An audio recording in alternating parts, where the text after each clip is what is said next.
Let us recap. 3 years ago, you were sent to the center of the Earth as part of a top-secret mission to ensure the delivery of little Orpheus, an atomic-powered capsule. You promptly vanished until you casually wandered up to Molodiyozhnaya station 3 years later, claiming to have saved the world, but lost little Orpheus in the process. Is this correct? Yes, General, it is. You are charged with many crimes against the state, including desertion, lying to a superior officer, and sedition. Any one of these charges bears the punishment of execution by firing squad.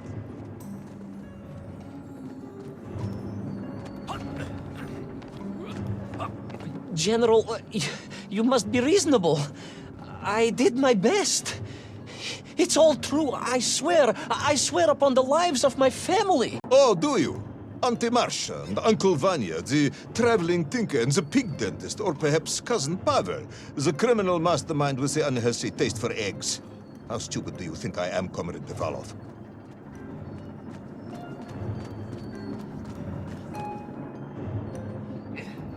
Subdayu, it is all true. Maybe your toy maker, or was it watchmaker, Faza, who apparently taught you all he knew, despite being killed when you were less than 5 years old. I was a fast learner?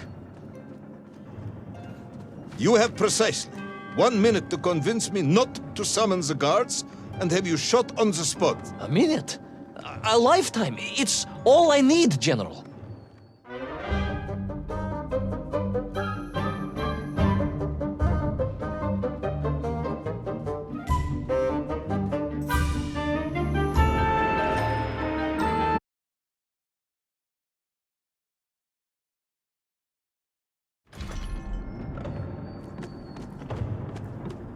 I was astounded.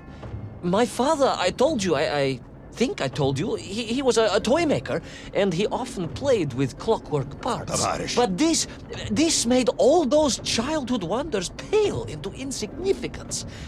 And it was fortunate indeed that my uncle... Vanya, the pig dentist? No, my other uncle,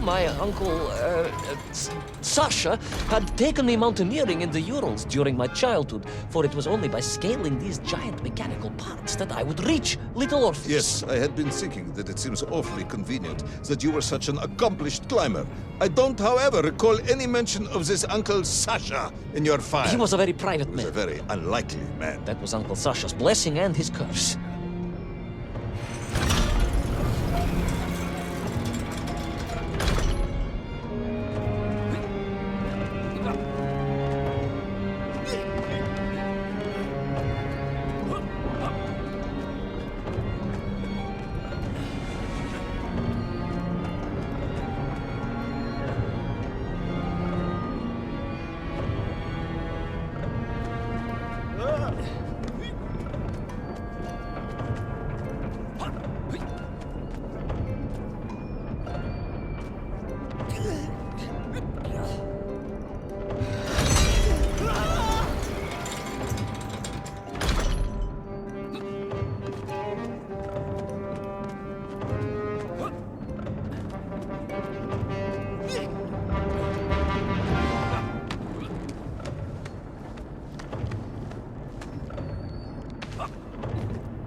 Those great wheels and cogs clashed and boomed. The vast hands of all time crunching forever and ever around. Ivan Ivanovich. Pendulums and springs and great big wheels and tiny little wheels. Товарищ Privalov, stop! Though at least the men were not here, especially as they seemed to infest the world below the surface. Myenkf, myenkf everywhere. Myenkf, myenkf, myenkf. Many myenkf. Myenkf aplenty. Myenkf. You are babbling. Comrade, enough.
But where was Toll? Aha! High above. On the clock face, perhaps. With his radios and his crystals. Now, if I could just reach him, I could use the bomb. There is no bomb. You have no idea how to make a bomb. You have no idea about how to do anything one might actually expect of a cosmonaut. The bomb? Ivan Ivanovich! General? Time is up.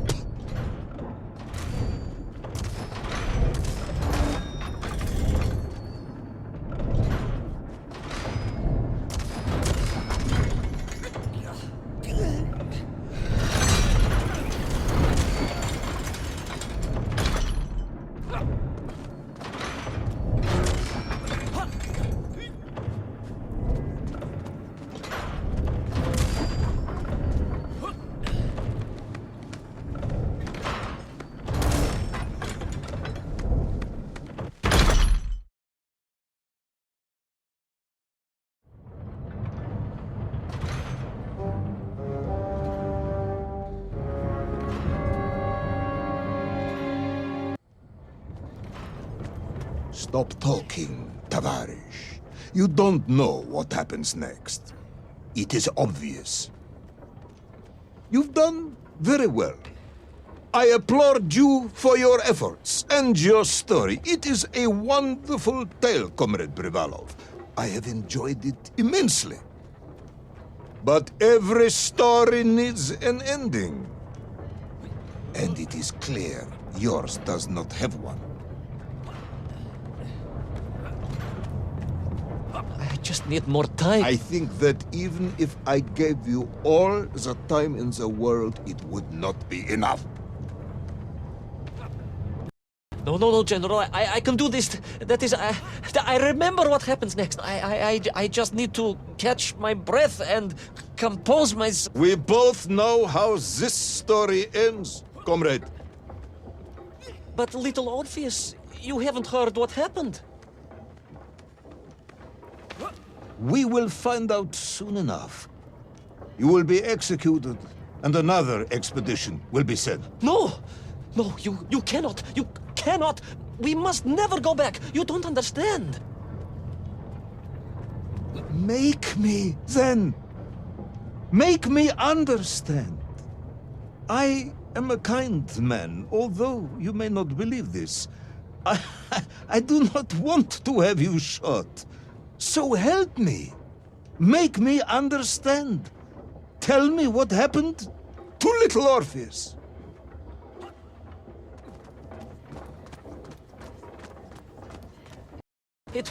Ivan Ivanovich? It was... it was... No. I'm sorry, General. I'm sorry, I have no idea. You are right. I simply cannot think what happened next. It's just... a blank, General. There's nothing there. I am very tired, you see. Comrade Privanov. Ivan. You're right. It's over, General. Perhaps you would be so kind as to write to my mother for me. Of course I will. You are a kind man, as you have said. And, General... Yes, Ivan. Was it a good story? Oh, yes. It was an excellent story. Thank you, General. I am just sorry I couldn't give you an ending. Unless... General? Quiet, Tovarish. I am thinking. Unless... I seem to remember that there were many problems with little Orpheus during production. General? Problems with the casing around the atomic battery. Concerns. Concerns, General? Yes, concerns. Unlikely though that might be. Yeah, it seems if I remember that it failed to secure properly. A sharp blow could spring the hatch and expose the fragile casing of the bomb to any would-be vandal. I'm not sure I follow. A resourceful yet forgetful hero might, one would think, take advantage of that fact. But how, General? Where would I find something to strike it with? The son of a watchmaker would easily find something within a giant clock mechanism that resembled a hammer, surely. A hammer? Why, yes, General. I do remember now. I grasped the hammer-shaped thingamabob. Let's just agree it was a hammer, Ivan. Yes, of course. Let's do that. I recovered my senses, shook my head, and looked about me. In my distracted stupor, I had climbed further up the tower than I ever thought possible. In front of me was the clock face, and I gazed out through it at the sheer expanse of history. And I knew whatever happened next... happened next? The hand of destiny had fallen upon your shoulder. Yes! It had. And what an extraordinary hand it was.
And so, Toll was defeated.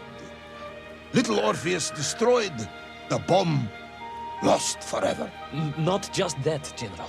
In that moment, time sprung back to its proper shape, and I found myself once more in Plutonia, the start of my journey.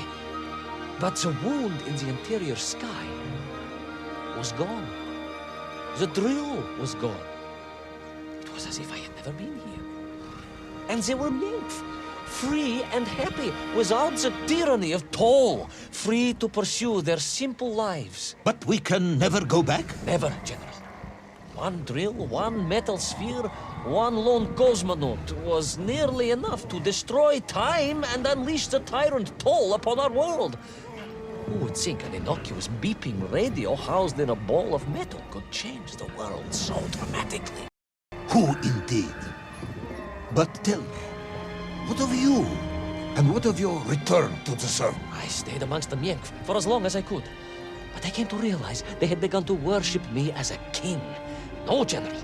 I am a good socialist and could not allow this workers' paradise to become corrupted. And so I left that wonderful land for the last time. And then? And then I walked. For 2 years I wandered, always looking for a way home, through lands and worlds almost beyond imagination. Until one day I emerged, blinking into sunlight, and realized I was home. Until one day I emerged, just like that? You just found your way back to the surface? Well, General, it was a little more complicated than that. There were great obstacles to overcome, and terrible challenges to face, and incredible lands to explore. Enough, Ivan. Little Orpheus is lost forever. The interior is sealed. You have returned with a story of socialism, triumphing over incredible odds. It is, as I said, enough for one night. Enough for my report, at least. General, if I may... Comrade Ivan Ivanovich Privalov, you are found guilty of all charges brought against you and sentenced to execution by firing squad. However, having listened to your story, I believe you are quite mad. In other words, I find your madness guilty, not you. And we cannot execute madness. And indeed, there are lessons to be learned, even in the depths of this madness. Perhaps the Americans were right to send a chimp after all. So, General? Get out of my sight, Ivan. Go home. Enjoy a state pension as a madman. Just make sure I never see you again. Yes, General. Of course, General. Anything you say. I shall be small and quiet and live a life without excitement and... Out! Until one day I just emerged. Oh, very good, Tavarish. Very good indeed.